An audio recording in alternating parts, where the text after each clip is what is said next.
attentive audience. Hello, everyone. Thank you so much for joining us. I hope you are all enjoying this beautiful spring Wednesday. My name is Mottley, and I am the events director here at Books Are Magic. We are so excited to continue our celebration of National Poetry Month with Leila, Mottley, and Tatiana Johnson-Boria, celebrating each of their debut poetry collections, Woke Up No Light and Nocturne in Joy. Before we get officially started, I just have a few logistics to point out for how tonight's event is going to go. First up, we will be doing a hand-raised audience Q&A towards the end of the discussion, so please start thinking of questions to ask and hold on to them. After the talk tonight, Leila and Tatiana will be around to sign and personalize your books.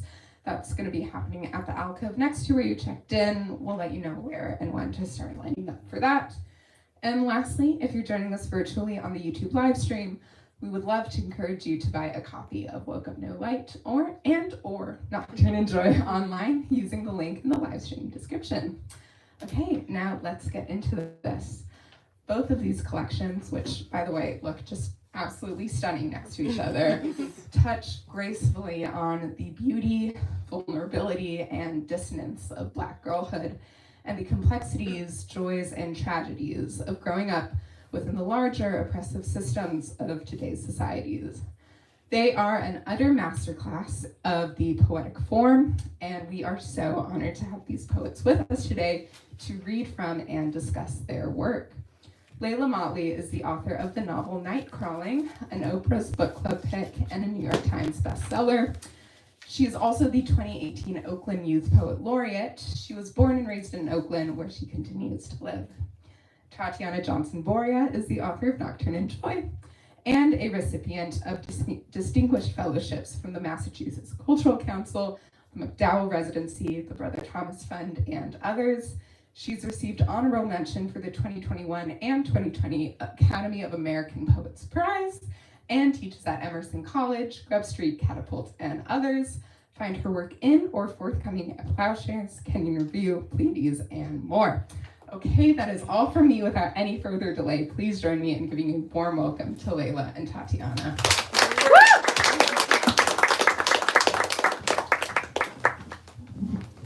Well, hi everyone. How's everyone doing?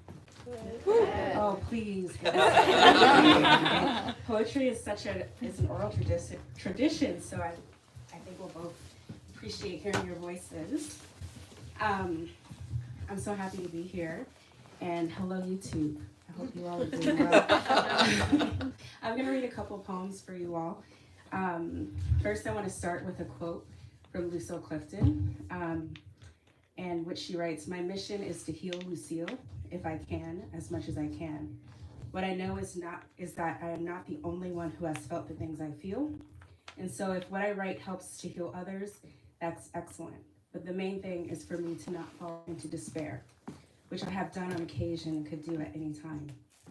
And so Nocturne in Joy is kind of my way of not falling into despair.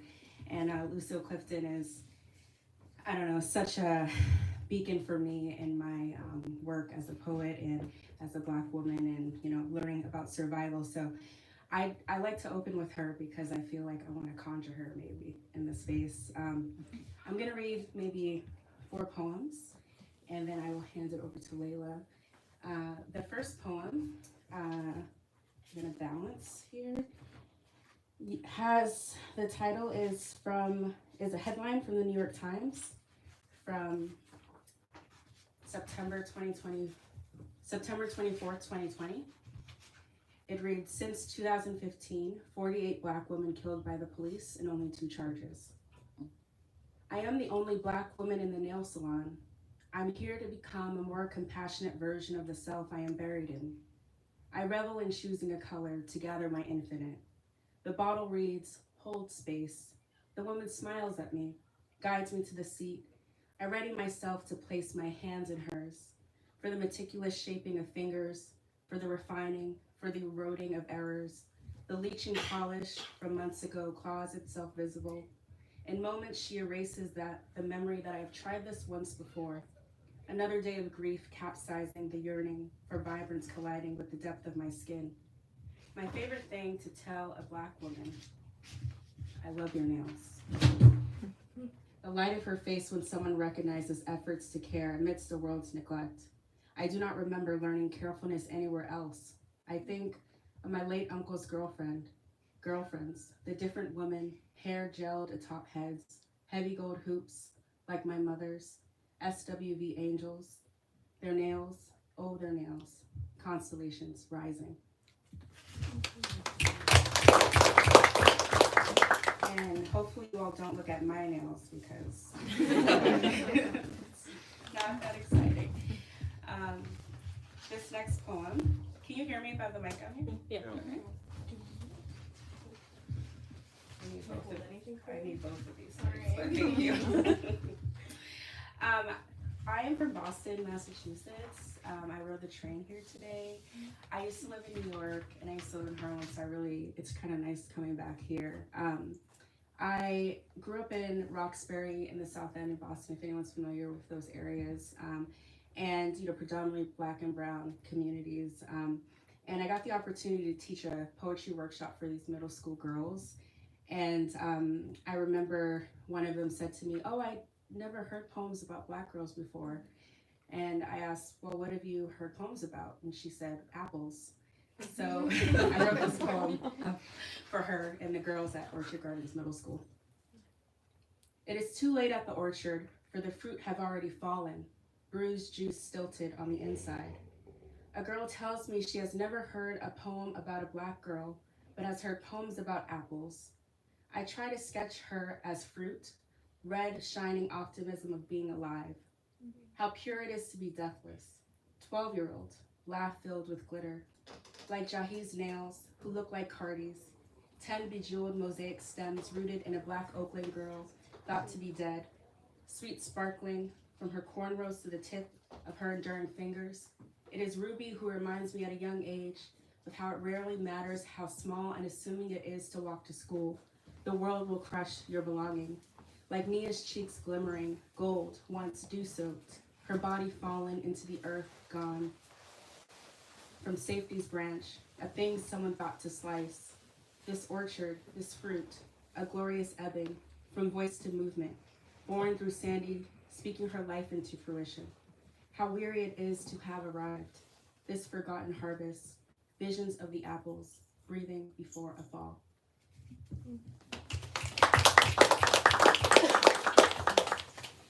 Okay, I'm just gonna do two more.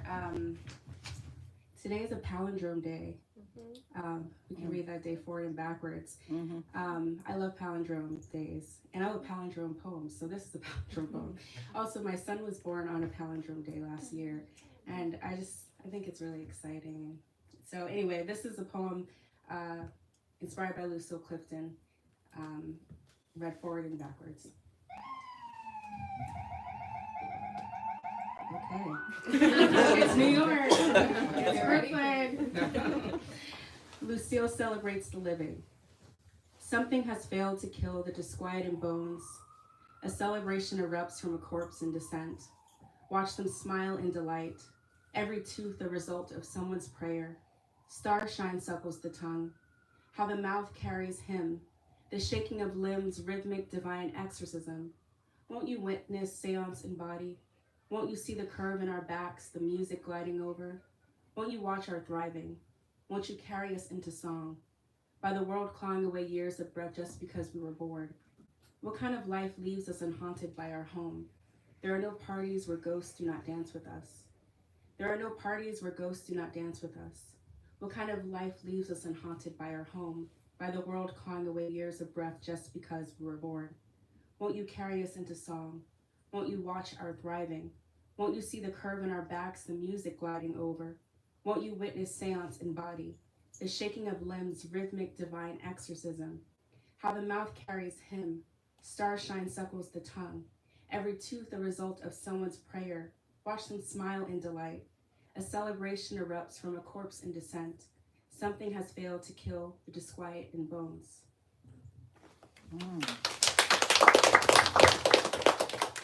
Okay, this is my last poem, and this book has really been my attempt over many years to find the language for healing both personally and collectively.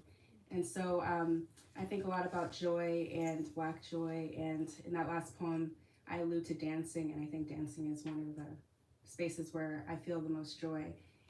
This poem is, kind of about that, and also inspired by a song that I think emits Black joy, which is Never Too Much by Luther Vandross. And so this poem is in that universe and has an epigraph from Elizabeth Alexander. Here we are in infinite joy. People dance to say I am alive and in my body. I am Black, alive, and looking back at you. Elizabeth Alexander. Here's the skin, the sun glares its radiant teeth towards. Here are the hips, mesmerized in rhythm, weighted blues, holy strut, beautiful as ever. Here they are, having cried through some wrecking calm or chaos. Here they are dancing, for how could they not? Here's how a song emits the limbs to swing. Are these words happy or sad? Does it matter? If the song is a rich croon in the body, the knees arch, weathered joints alive with motion, the bass an arsenal for euphoric convulsing. Here they are, a stunning celebration. How we move, cadent glory. It is never too much, never too much. Thank you all.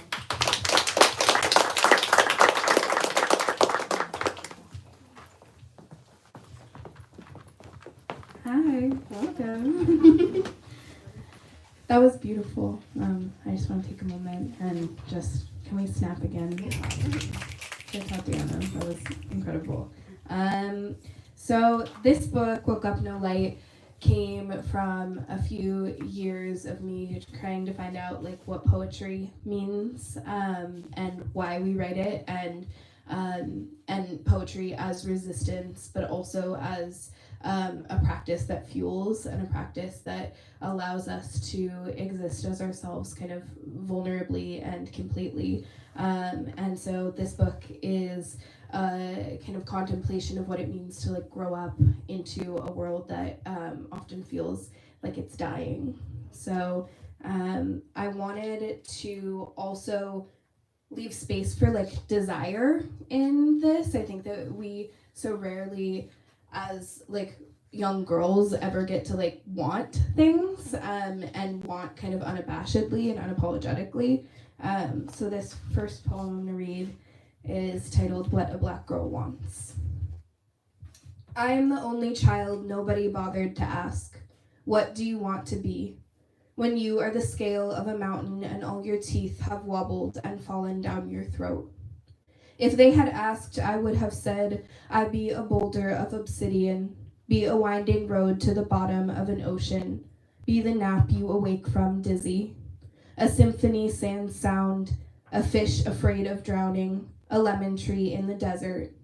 There is no difference between a doctor and a cowgirl, both always hurting back to life.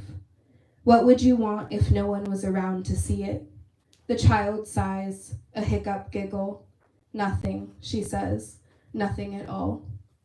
Tape a Band-Aid on my forehead and replace it even after the scab has fallen off.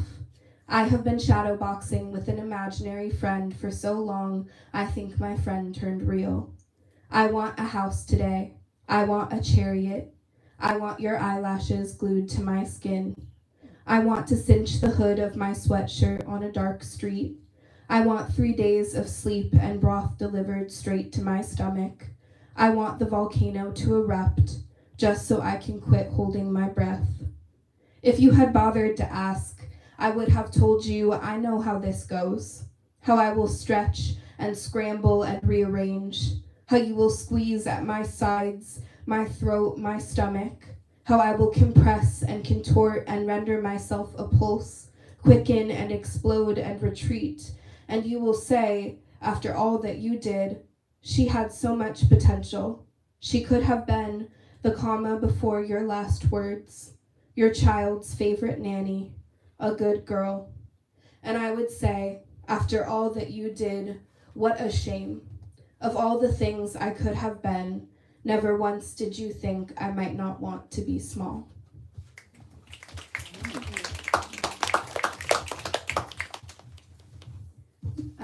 This next poem I wrote in 2021, I think, following the footage of Elijah McClain's murder being released, as I was thinking about, like, what does it mean for us to analyze what a life is worth and base it on respectability. So this poem is titled Elijah McClain's Last Words. Boy hears a noise. Noise fades in the dark, a woman's face grease shining through the night. Boy walks, his lips a cold buzz beneath the ski mask, Midori in his earbuds, staring up at a Colorado sky that could be the ocean and thinking about which star might be a planet. Boy does not receive warning. Warning is a privilege, is a countdown before the symphony begins, and Boy does not understand why the police do not know he is in the choir. He is good. I have my ID right here. My name is, that's my house. Blue suits see the house, see window pane and chipped paint front door and a dried out lawn because it is hot summer, always hot summer. Blue suit number 1 looks back at Boy. House boy, thinks they cannot belong together. Boy feels brain fog, tries to remember himself. I'm an introvert, I'm just different, I don't eat meat. Boy thinks maybe he should. Maybe if he ate meat, he would not be anemic and would not have worn the ski mask to keep himself warm and would not have been mistaken for the bad kind of black boy. He is not bad. He is a violinist. He listens to Midori and goes to the liquor store to get his brother iced tea. But I don't judge people. I don't judge people who do eat meat. Forgive me. All I was trying to do was become better. I will do it. I will do anything. The street looks less like dried cement and more like sand. Boy did not do any of the things his mother taught him would get him killed. He needs the officers to know this, know that he is a friend and the stars are still dotted in the sky like spotlights, like eyes. You all are phenomenal. You are beautiful and I love you. You are all very strong. Teamwork makes the dream work. Boy feels his brain turning gray. His earbuds on the sidewalk still sounding a violin. His brother at home thirsty. Boy has no brain left to think with, only a patch of fleshy life between his left pec and his skull, but something in him still hopes they will see how good he is. Oh, I'm sorry, I wasn't trying to do that. I just can't breathe. The paramedics arrive, their needle soaring to his vein to sedate him into a sleep that will never end. The last thing Boy sees is a star, one in the center of a scattered loop like a dance circle, like a cipher. It is definitely a star, he thinks. It isn't too bright or intimidating or yellow. It is almost definitely a star.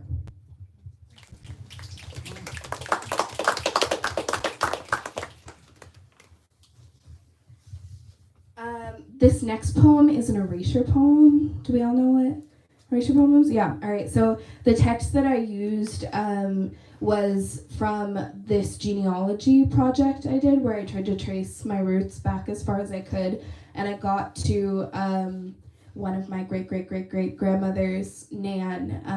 And at the point of enslavement, you kind of lose trails. And so you have to switch over to looking at the enslaver's family tree to find any information where the archive doesn't hold us. So I took the will and testament of the enslaver and created this erasure poem out of it.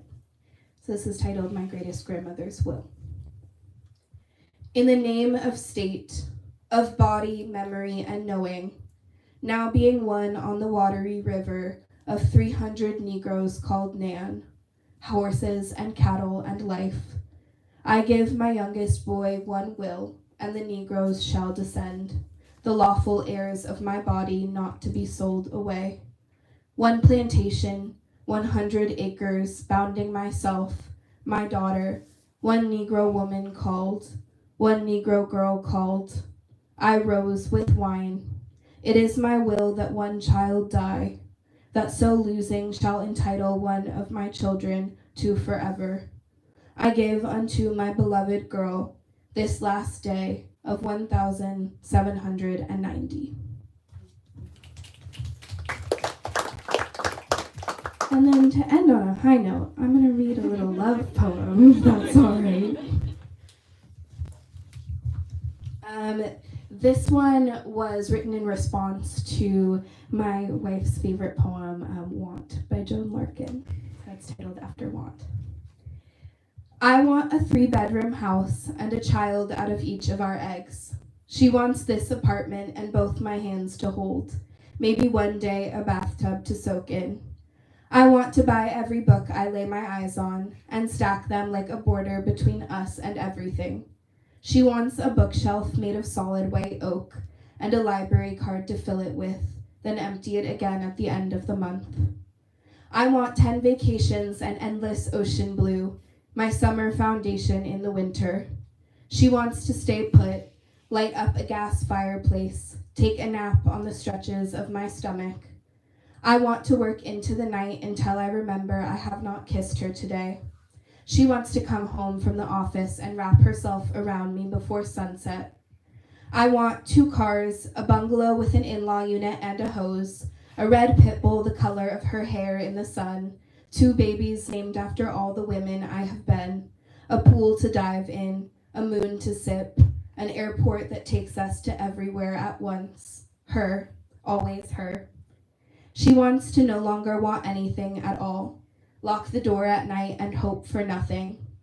I want a diamond ring without the diamond, meaning I want her hair knotted on my finger. I want to dream up forever. She wants a forever of right nows. I look at her, she looks back, and I have never wanted anything more. Thank you. Absolutely beautiful. How are we feeling? Good. Happy Poetry Month. Yes, happy Poetry Month. We're gonna do some question and answer, and you all get to ask questions, and we get to answer, and we get to talk, and very exciting. So, I'm gonna start with a question, and I'd love to hear. I don't know. In this collection of poems that you've put together, you have some history and archive. What, I guess, role did that play as you were developing this collection? Like, how often did you, or how did you know to go back that far, or what were the impulses that you followed, I guess? I think some of my favorite poets have done this like incredible work of creating archive where it doesn't necessarily exist as like a reflection of us. And I think where you have gaps in the archive, you also have like this ability to imagine.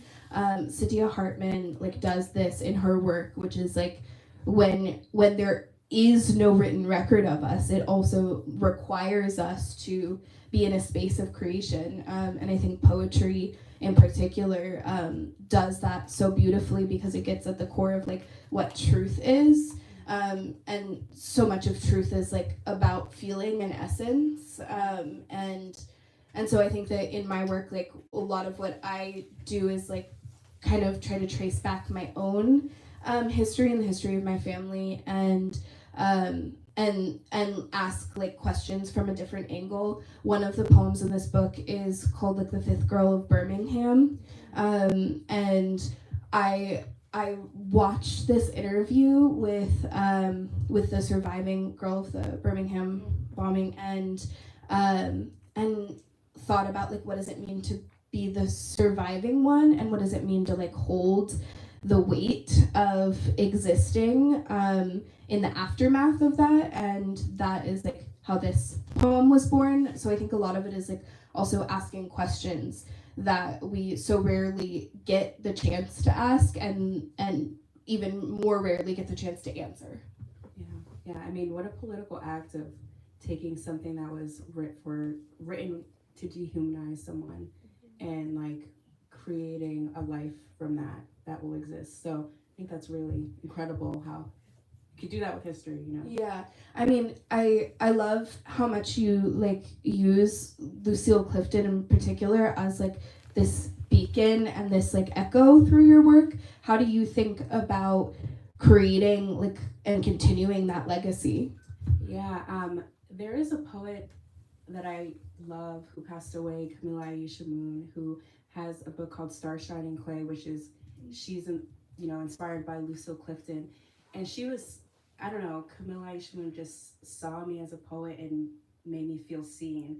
And I thought, wow, I mean, maybe she felt that way from Lucille Clifton. She wrote a book that was kind of about that, and I feel like we're all kind of talking to each other and making space for each other, and holding each other up in a way through our work, through our existence, through our ability to see each other.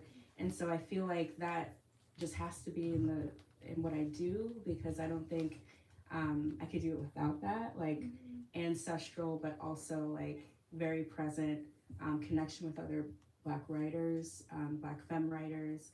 And I read Camilla Ishmael's collection again, and I was like, wow, she passed away, and it was so sudden. She was like young, and I want people to know her work. And so I wanted to write something that felt like an echo of who she is, while also echoing Lucille Clifton, who she's echoing her in her book. So yeah. You all can ask questions anytime. Can I ask how motherhood has like changed the way you write poetry? Yeah. First of all, I don't write as much, and like I'm finding myself in my commute writing a line in my iPhone notes app, and then but I think a lot, and I surprisingly read a lot at night, and I feel like poems kind of come up there. But I think a lot of my poems are about my mother and my relationship to her. And I have a poem in here where I say, I don't know anything about being a mother. And now I'm a mother, and I still don't know anything about being a mother, but in a very different way than before. And so I think motherhood has I feel like I'm changing every single day. I'm constantly learning and growing, but I think that it's reminded me of the power of joy. I think, my son reminds me of that in the midst of difficulty, which feels heartens me to write and heartens me to exist and continue on this great journey, I guess. How about you? I know you write a lot about motherhood, and also you wrote a book that talked about that. Well, a fiction book. So yeah. I mean, I think a lot of this collection was what does it mean to become a mother in a world where you don't know what the future looks like, and you don't know what future you're giving children, and what a choice it is to become a parent, and to become a parent that is willing to sacrifice in the name of a child, and kind of the tradition of what motherhood looks like and has looked like for Black women over centuries of living in circumstances that feel unsurvivable, and doing it with a mind towards your children's a right to beauty and joy and life. Yeah. I have a friend who always says she doesn't know why she wants to have children, but she knows there's Black people in the future. And I always think about that, and I'm like, yeah, that's kind of, we are futurists, being, we've lived a futurist existence, kind of, especially, colonialism transforming the entire universe of a people and their entire life and existence. And, Nikki Giovanni talks about that and says, we are space, we know this. And I think that in terms of bringing something in the future, mothering a child, mothering work, I think we need to do that, Yeah.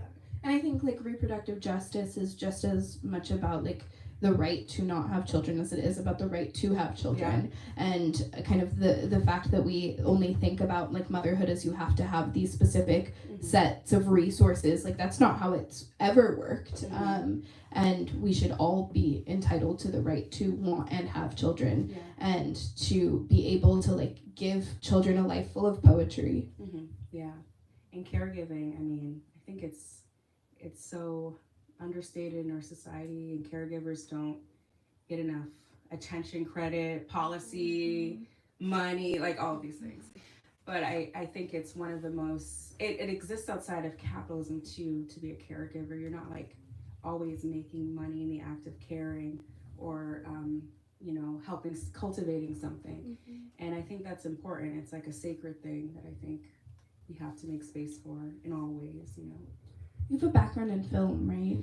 I do. Oh my God. How I never knew that. how does that like influence the way you think about the page and like the visual art of poetry? Yeah, I am a film school dropout, and I really love montage and the way that images could be next to each other, and the human the human can associate something between those images without being told what it is. And that's what I really loved about filmmaking, and I feel like poems really can do that too. Like certain forms, like the ghazal form exists like associative leaps between couplets, and so I really I think like visually, so I feel like also when I went to film school, my advisor was like, yeah, you should get an MFA in creative writing. And I was like, okay. So it's like practically that, but also like I think I'm always thinking about image, and I feel very struck by visuals too. Oh my gosh, I didn't know that you knew that. Can you talk about some research? Oh my gosh. Can you talk a little bit about your inspirations? I know you were a youth poet and did a lot of performances, and I listened to some of them as well. Can you talk a little, was that sort of like the origins that made you kind of return to creating a poetry collection at this time, or? I did a lot of like performance poetry, spoken word in my youth. How many of us have been to a slam? All right, a good amount. So, slam's like a whole world, and it's like a beautiful one. It's like where you see poetry as like a communal art form, and also like where you see the way that like poetry is so interwoven with like jazz and music in general and rap and like all of these art forms that are so based in rhythm and improvisation. So I think I learned like a lot from that in my youth. I'm still young, but but I stopped doing it when I right after I turned 17, and I think a good portion of that was because I kind of lost sight of why I wrote poetry, because when you write it to perform it, it stops being for you. At least that was my experience. And so I no longer even knew what a poem would look like if I wrote it just for me, if no one was ever going to hear it. And so I took years off trying to figure out what it looked like for me to write a poem and not ever read it out loud, and somehow got back to reading it out loud. But I think they're these two distinct art forms. Performance poetry is its own thing, and I've stepped a little bit away from it, but I also I love it. I love to watch it. It's such a kinetic art. I was teaching spoken word poetry to my class, and they were like, oh, we love this so much. And I think it's so interesting to write with audience in mind. And do you feel in writing this book, was it liberatory for you to kind of break away from feeling like you had to write for a particular audience? Yeah, it was. I think you're right. There's such a freedom, I think, especially for Black kids to learn what poetry can be in performance and in spoken word.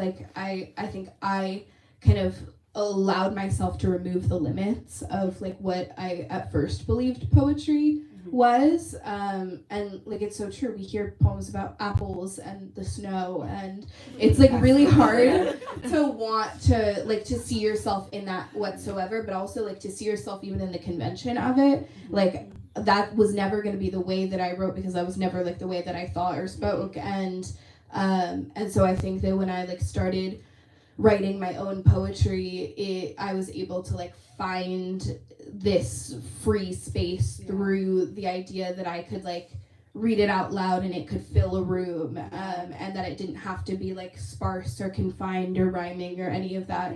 And now I feel a lot of the poetry that I write has some of that rhythm to it, but also can exist on the page. And the idea that I don't have to choose was a huge part of this collection. I think my poetry changed a lot through writing it too. So like the poems in the beginning are very different from the poems at the end, but that's also kind of the structure of the collection. It's split into 4 sections, and it starts with girlhood and ends with womanhood. And so part of like the point is the growth of it, and I definitely felt that in the writing process too. That's amazing. All right, What about you all? let's Come on. move. Don't be shy. You can do it. Anything. On topic, off topic. So for Leila, the Elijah McClain poem, like I definitely had his face like visualized like strongly in that, and you basically, if people don't know, I think you had like word for word transcription, and then you narrated his inner closing thoughts. And I was wondering about like these sort of the weight or like obstacles in like creating that and going into that place, which is incredibly dark. I mean, I think a lot of what poetry is like you're exposing yourself to yourself, and you're like letting yourself write like anything and everything, and then there's like revision later. But I think for me, like I'll write by pen and paper because I know that it's gonna be like the most honest depiction of like I'm not gonna censor myself because it doesn't feel like it exists yet because it's just like with my pen.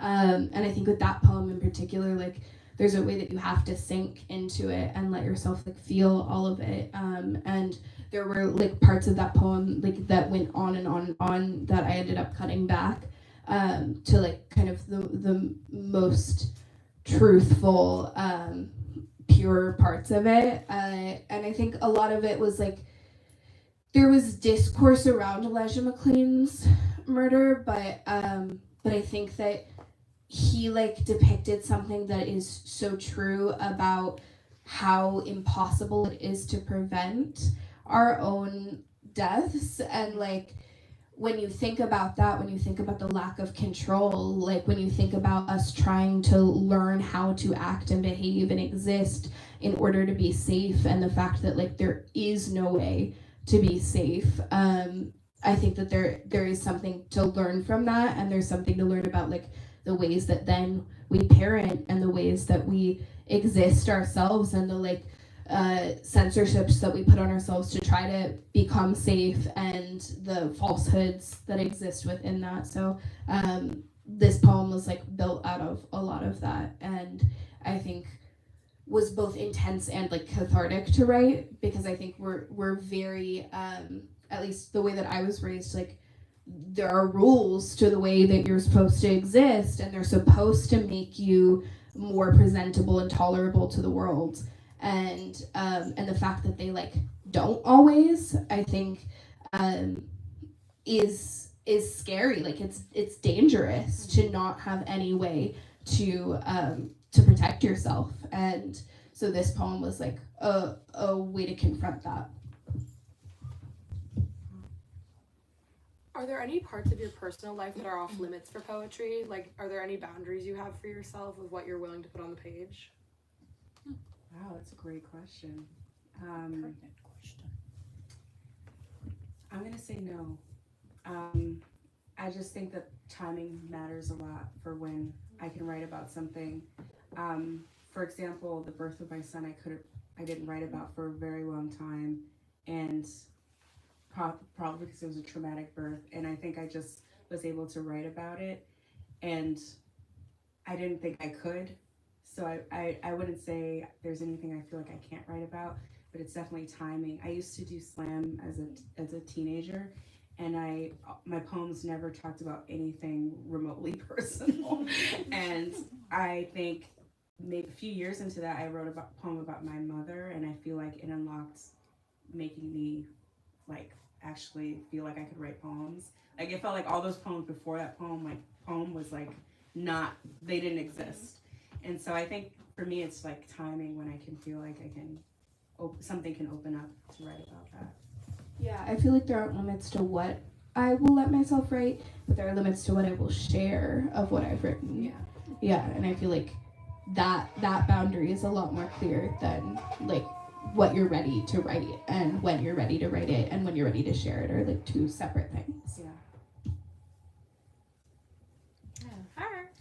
I feel like sometimes writers or artists in general can kind of come into making something with a lot of expectations of themselves, or a lot of expectations, for lack of a better word. And I'm wondering like how like the reality of writing your collections were versus like your expectations, how you're able to like get over any like difficult feelings. This collection changed like 5 times. Like the every like I think there's 5 poems maybe that existed in the first version. Originally, this was like from my self-published, like for family and friends from my senior year of high school collection, that like there were just enough copies for me to like give to the people I love, and that was it. And the poems in that were like way more based in place. I think a lot of them were about Oakland, and they like were no longer as honest and as accurate for me when I like reapproached it years later. And so I tried like writing new poems, and there was like a new concept for theme, and it just didn't feel right. I think sometimes coming up with what the collection is going to be before you've like actually written the poems in it can be confining, and that's where like the expectations like don't match up to what it actually is. So for me, like this one was born out of like I just wrote poem after poem after poem, and then I assembled it into what felt like the like arc that I was subconsciously making, and that felt, I think, a little more true for me. Yeah, I think I had a thesis through, I did an MFA program, and I didn't go into the program thinking my thesis would be a book, but I was like, maybe it can't. When I was doing the thesis, I said, maybe this could be a book, and I had all these poems that I wrote in the MFA program, and I was like, oh, these are just poems that don't really relate to the book. And then when, I got an offer to an independent small publisher wanting to publish a book, they wanted to see all the poems that I had, even the ones that were submitted as the manuscript, and they sort of were seeing space for these poems that I didn't see. And so I mean, up until like the last minute, I was reordering the collection, and I have a lot of poems about like my family and ancestry, but a lot of about like more of the macro experience of being, a Black woman and growing up as a Black girl. And I was trying to see how they could connect to each other. And, there's also a crown of sonnets in here that I was like, where's that gonna go? So, and I sort of was trying to follow, I read a lot of other poetry collections to see how people, how they like strike a balance of tone and move a reader through an entire collection. And it's done so many different ways. And I think that I just found, I think if I could probably continue revising it and continue moving it around. But I think at the point where I was, it was like, I think this is speaking something. And I think it was really hard to publish. Like that editing process, I was like, this is brutal. I don't know. Like that wasn't what I was expecting in terms of your question about like expectations. I think I was like, oh, okay, like this is the publishing world. This is this. It's different. I feel like writing is different than publishing, I would say. They're like 2 different worlds. I don't really even know the publishing world, really. So, but I think the writing of it definitely was cathartic, as you were saying earlier. But it took a lot out of me to figure out how to cohere, how everything would cohere. I think it's so true that you can like revise forever. Toni Morrison like talked about how she would take her physical finished copies off and the shelf and like keep writing in the margins. And I think that like if we let ourselves, we could keep going forever, because you're always evolving, and that means like the work can evolve too. Yeah, I remember at one point I was like, oh, can we change this? They were like, it's too late. And I was like, no. So yeah. Who was first? That's You mentioned Lucille Clifton as an inspiration. I was just wondering, for the both of you, are there any poets or writers that really inspired your work? Well, I would also say, you just said Toni Morrison. I think, Toni Morrison. There's Portia Laiwola, who's the City of Boston Poet Laureate, who's really inspires me. Let's see. Natasha Trethewey. I think I read a lot of her. I mean, she does such incredible things with the personal and the collective and archive. Like her collections as a whole were really inspirational to me. Jesmyn Ward, I think, also was a poet before writing fiction, and her lines are very poetic and lyrical. So I really read still a lot of her stuff. That's all. I mean, there's more, but I feel like I'm blinking. No, Jesmyn Ward's like my favorite author, and it's so funny because like she talks about how like she used to write poetry, but she was like never good at it. But like her writing is poetry, but it's so funny because like she's like my poems are not good, but like the poetry in the fiction like feels I think better to her. Yeah, Natasha's memoir also is incredible. I also really love like poets / novelists like Ntozake Shange. It's incredible. Denez Smith, whose next collection is out, like they're incredible. And I don't know. I mean, I think that there's so many poets who do it very differently. This book, like in the last section, Morgan Parker was like a big inspiration for me.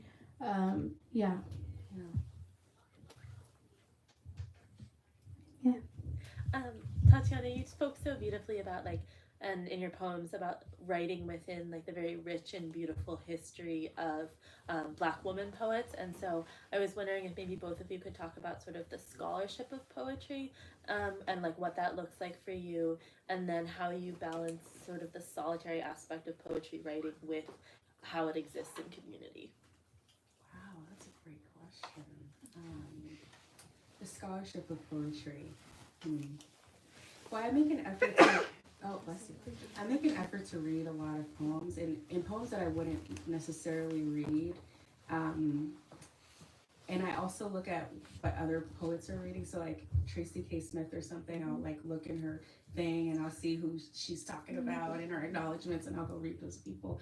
So I think in terms of like the MFA really pushed me to like read stuff I wouldn't necessarily read, like Stanley Kuntz or like who else? John Squills is here. He was my professor, so I feel like he always gave Frank O'Hara and I mean, gosh, who else?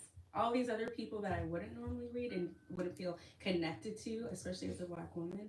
But I also feel like I was able to like reclaim a lot of stuff from that. So like there's a Wellfleet Whale poem. I'm from New England, and I'm like, a lot of white poets and white writers are obsessed with whales, and I'm like, oh, am I obsessed with whales? I think I see the obsession with whales, and I think I see like the ocean holds so much history, and so I don't know. I think in terms of scholarship and reading, I read some of the OG whites to like learn more and to like push myself to write something different, and then also with Black women writers, and not just Black women writers, but like Joy Harjo or like Ida Limon, all of those poets. I don't know, I just keep them by me. I read them. Sometimes I'll give myself writing prompts by like taking a line from what they've written and trying to write something else. Things like that. I don't know if that answers your question. I feel like I'm rambling, but like that. And then the second part of your question was about like balancing the community versus like the solitary writing. Yeah, that's a tough one. I think sometimes I've tried to find people who, uplift me, and sometimes those people are poets, sometimes they're fiction writers, sometimes they're nonfiction writers, and where we can uplift each other. And I realized not every person is going to uplift your work, and that's okay. And also, you can like someone's poetry, but may not connect with them as a friend. Actually, Lorraine shared a book with me by Carl Phillips called Meditations on... but it's really good. Oh my God. My Trade is a Mystery, Meditations on the Writing Life. And he talks about that and how he was part of this Black community of poets in New England, but then got exiled from the community. And I was like, okay, like these people made space for him. My community's great. But also, I don't know, I think trying to find places where I feel encouraged by the work and uplifted by the work and uplifted by the people who create that work. And still admiring those where that doesn't happen, you know, and also making space for being alone while also inviting people in. I don't know if that answers it. You answered it beautifully. Oh, thank you. I'm like, what am I saying? I echo a lot of that. Yeah. I guess like on the second question, I also felt like in the slam world things can get very messy. And sometimes that's fuel for poetry and sometimes it's like a distraction from it. And so I think that there's like a part of when you're actually just creating poetry that it's important to be solitary, especially to like not be too overly influenced. Yeah. And I like prefer to like write and read at the same time when I am just generating poetry, but like not be in the poetry space. Whereas like when I'm then just like reading a poem after having finished it, then it like feels okay to be in that space. It's messy. Yeah. The drum. I think we have time for one more. One more question. This is a question for both of you. It's more of a process question. You both explore, you know, pain and Black pain, specifically Black trauma, but also Black joy and Black desire. And I guess I'm wondering how you sit when you're writing a piece, how you sit in a piece that's centering Black pain versus how you sit in a piece that's centering Black joy or Black desire.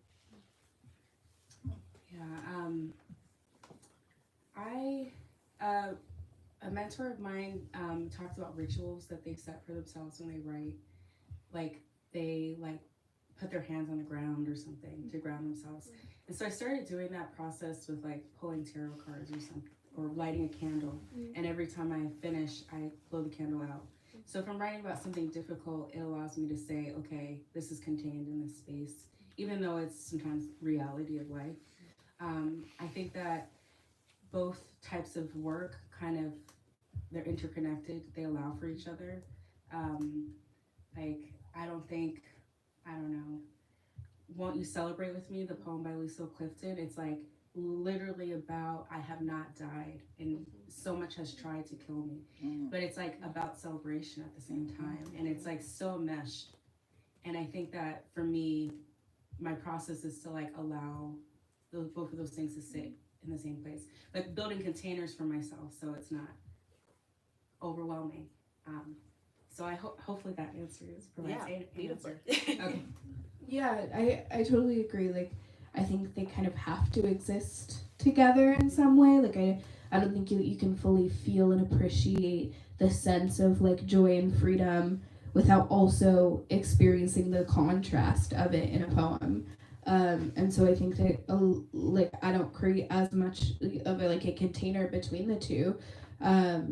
As like in fiction, I feel like I do know what scene I'm going into and prepare myself mentally for it. But with poetry, like you don't always even know what you're getting when you start. And so like creating a space where anything can come out. I think I also light a candle, go into a dark room, sit under a tree. That like any place where I feel like whatever comes out can exist and has space. All right, I think that's it. Thank you all so much.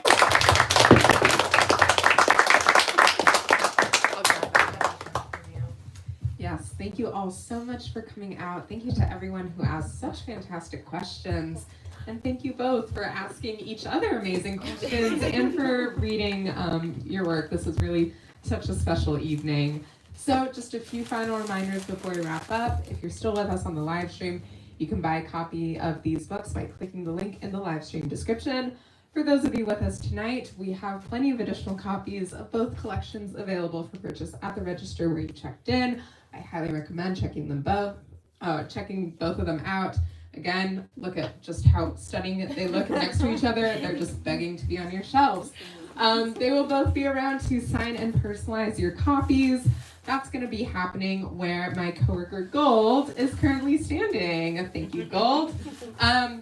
It's going to work a little bit differently this time because we have both authors here with us. So We're gonna have you all line up where gold is and then head that way to those shelves opposite. It'll make sense in a minute. We're gonna pull these chairs over to that side so there's space for both of them to sign. We just ask that you please gather all of your personal belongings with you so that we can start to break down the space and rearrange. That's all. Let's give these two one last round of applause. Thank you all so much for coming out today.